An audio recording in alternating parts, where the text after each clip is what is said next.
Thank you. Good day, everybody. And yes, my presentation, oops, it's not advancing slides. Is there a trick to this? Yes, okay. I've got to click instead of up and down. All right, so my presentation today is just going to be a short report on a study that we did into the effects of acid number on a number of wear metals. And the origins of this is that in ASTM D664, which is the standard method for doing acid number on lubricants, etc., is that in 1.2 of the method, it contains the statement, and I'll read it to you from the screen: no general relationship between bearing corrosion and acid number is known. So you kind of think, well, what is the value of doing acid number if this doesn't actually correlate to anything and doesn't really tell us anything meaningful? So this question had been posed to us, or to myself at one point, is that, look, according to the standard, this method, the acid number really doesn't tell us anything about corrosion. We have a method D130, which tests the corrosiveness of copper strip.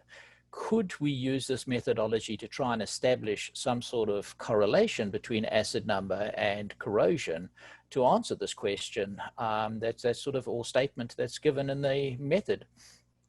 So that was the origins of the study. What we decided to do is expand it from just copper to include other common metals. So we had mild steel, aluminium, lead, and tin added to the test. And one of the change we made to the standard method is that at 3-hour intervals during the test is we withdrew a small portion of oil, and we then ran those on an ICP to look at the metals that were in the test to see if we could see an accumulation of that material occurring in the oil, indicating that some sort of corrosive process was happening. So the first step we had to do was to get samples of oils at different, or a range of acid numbers. What we did is we started as looking, well, what is the lowest acid number we can see in an in-service oil? And that turned out to be around about 0.08. We do see oils a little lower than this, but normally once they've been in service for any point of time, we generally see this as about the bottom end of what we see for the acid number. And then we just look for oils in 0.5 increments from effectively a zero base. So looking at 0.5, 1, 1.5, 2, 2.5, 3, 3.5, and then 4. Once we had found enough oil in these ranges, reported in this range, we then looked in more detail as to what the acid number was. So you'll see on this table, we've got a target acid number, which is what we were collecting from samples that we processed through our laboratories. And then we sort of ran in-depth testing of the acid number. So we ran it on multiple instruments, trying to establish as near as we could what the true value of the acid number was in the oil that we were dealing with. And that's what's given as the actual TAN value at the bottom. So unfortunately, it didn't work out as evenly as we wanted, particularly as we went into the upper ends. What we initially thought was a 4 turned out to be a 3.6. What we thought was 3.5 was 3.4. What was 3 turned out to be 1.2 effectively. So these three are fairly close together in range. But other than that, we've got a bit of a spread in acid numbers across the oils that we obtained. The next step was that we had to start off with our standard copper strip. So this is a standard copper strip that is used for the method. We then added a mild steel strip that was cut to the same size. We also added an aluminium strip that was cut to the same size. Finding lead and tin was a little bit of a challenge, but we then found a wire that contains 50% lead and 50% tin. So we used that as a substitute for a strip. We just added that to the top of the pile. The metals were bundled together to fit into the test tube, and a plastic spacer was placed between the metal strips to prevent them from touching each other. Just a little bit worried about sort of electrostatic effects if the metal could touch, that we could get some sort of gravimetric effect generating corrosion rather than just purely things in the oil. So that was the reason we made sure the metal wasn't touching. Something we may want to look at in the future is actually having these metal pairs joined and seeing if there is an effect when they're touching each other, because in reality in our machines, these surfaces often will be touching each other.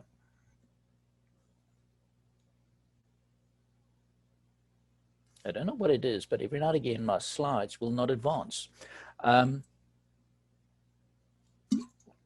method itself was run pretty close to the standard. So we did it for a total of 12 hours at a temperature of 100 Celsius.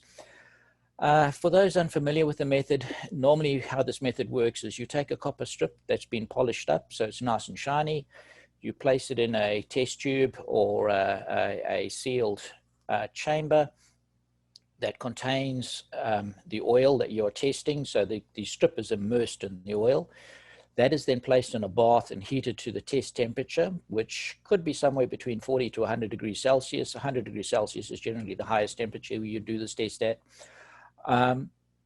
Once you've run the test for its duration, you remove the strip, you allow it to cool so it's safe to handle again. You will dab off the oil. You'll try and remove the oil without too vigorous rubbing or anything to remove stuff that might have adhered to the surface of the copper strip. You then compare the color of the strip to this chart that's published by the ASTM and report the number that best matches what you see.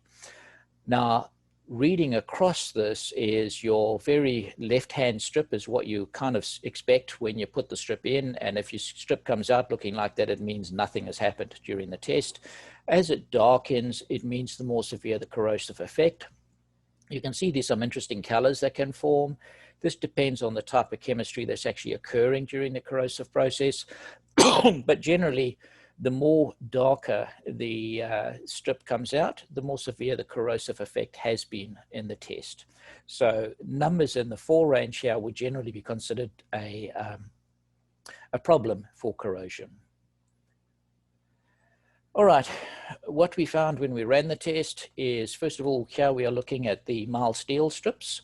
And at first glance, they look like they haven't been affected.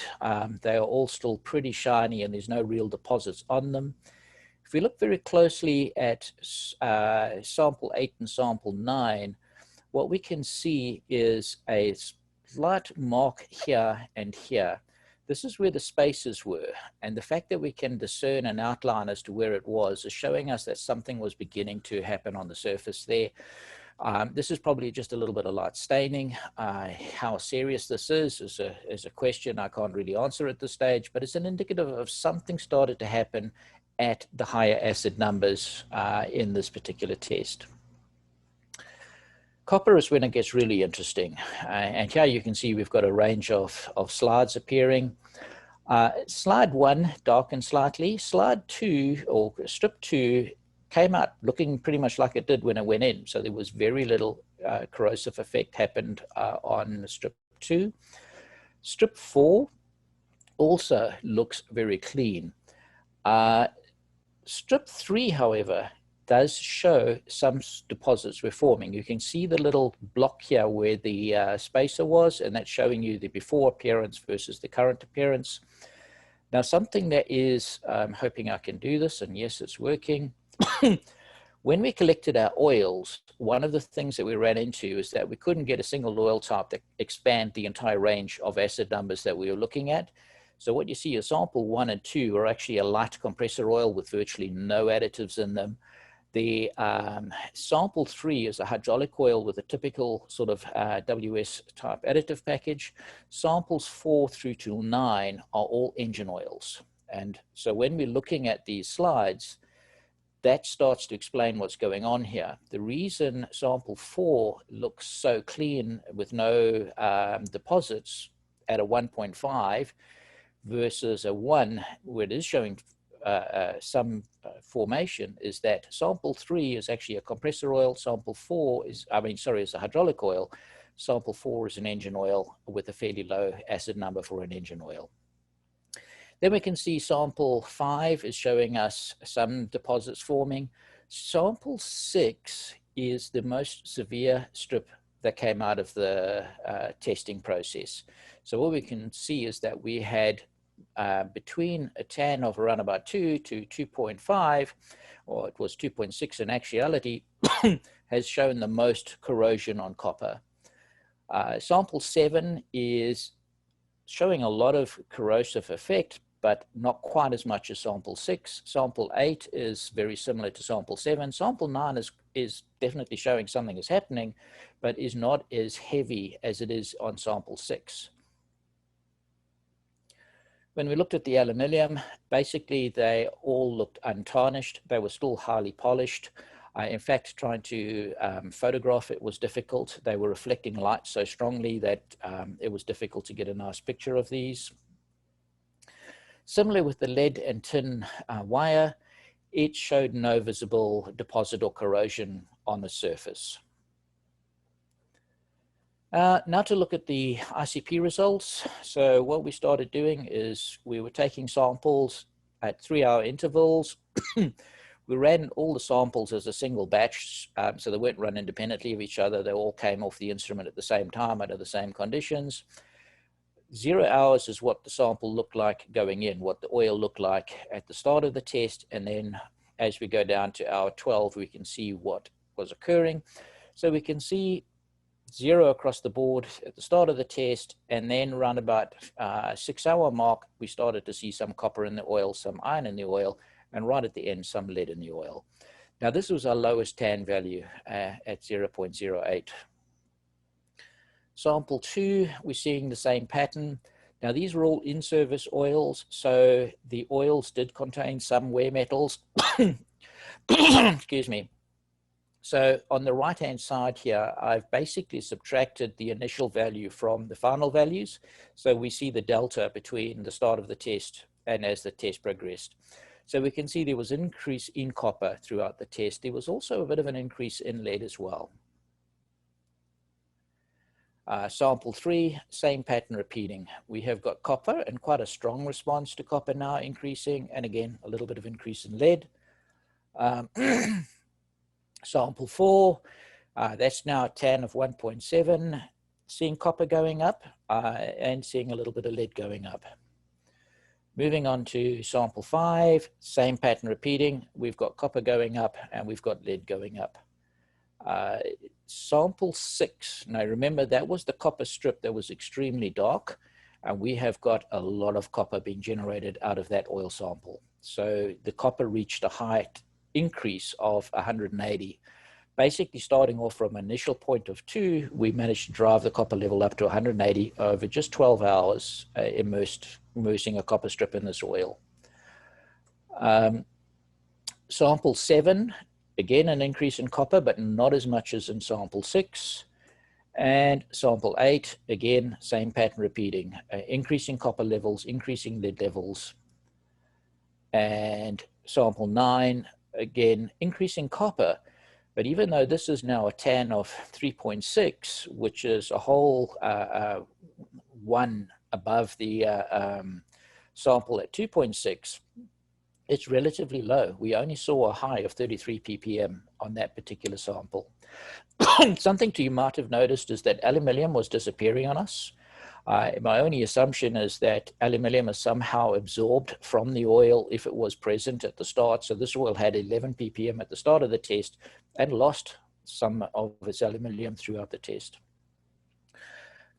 Here's a table just showing sort of the 12-hour at the end of test data for all the samples. And so you can see copper is by far the most significant metal that we saw, and that by a long way, the highest value we saw was at a tan of 2.6.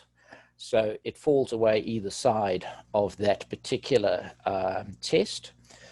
So that then raises some interesting questions. Just a final point on the test that we did is we looked at the tan value of the oil from the test tubes post-test. So again, we did a careful analysis of the tan value, and what we found is that invariably it had dropped from its initial value. And that kind of makes some sort of sense. If the acid is driving this corrosive effect, we would expect the acid to be transformed in this process. So where we see the biggest, one of the biggest drops, the biggest in value, 0.5, and as a percentage of the total was 20%, is again our sample 6, where we saw that very high copper level. So just some sort of conclusions on this test that we did. First of all, this was a limited test done once off on a few selected oils. I would be very hesitant to make any sweeping conclusions based on such a limited study, and would encourage people to try and do similar testing based on the same sort of methodology, see what effects you get from the oils that you test. The first real conclusion that we have from this is that quite clearly copper is the most reactive metal that we have to the acid number. And that would explain why D130 uses copper as the corrosive indicator for the test, and would sort of validate that if there's any metal you're going to test, copper is the one that you would want to test. The second conclusion from this is that the strongest reaction we saw occurred with an oil sample that had a tan value in the mid-range, and quite honestly would be under normal circumstances not considered an exceptional tan value. Most people would not be alarmed if they were told that the oil had a tan of 2.6, yet in our testing that was the oil that triggered the most corrosion. So what that tends to suggest to us is that the tan number as a standalone number is not that meaningful to us.